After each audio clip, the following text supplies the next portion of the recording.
Alors l'objectif, c'est de donner un certain nombre de critères pour les agents pastoraux, laïcs, diacres, prêtres, religieux, religieuses, qui doivent exercer un accompagnement auprès des personnes et qui donc eux-mêmes doivent vivre un discernement dans le quotidien, devant des décisions importantes, pour aider les autres à discerner. C'est seulement si on a soi-même expérimenté l'accompagnement et le discernement qu'on peut le transmettre à d'autres et on peut aider à ce cheminement. Et je crois que ça s'inscrit vraiment dans la démarche synodale, hein, c'est un mot que nous utilisons beaucoup ces derniers temps grâce au pape François, marcher avec, synodalité. Le discernement, c'est marcher avec ceux qui se posent des questions, leur donner des éléments et ainsi leur permettre, dans leur liberté, de prendre des options. Et la journée se veut une réflexion sur cet acte d'accompagnement et de discernement.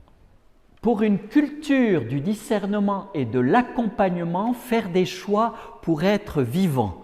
Comment être vivant, être en vie, une première partie, de manière à ce que cette journée vous donne de l'élan et de l'enthousiasme. Discerner, ça veut dire en grec, tchernere, qui est repris par le latin, ça veut dire déterminer, trancher, choisir. Quand on a deux chemins à un carrefour, c'est choisir, trancher pour prendre le bonheur et non pas le malheur.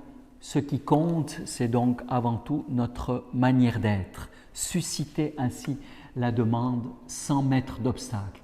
Alors le spécialiste, effectivement, c'est saint Ignace avec la tradition jésuite, avec ce discernement entre les désolations, ce qui me tourne vers la mort et vers la solitude, et puis la consolation, ce qui au contraire procure en moi la paix, le bonheur, le bien-être, la joie.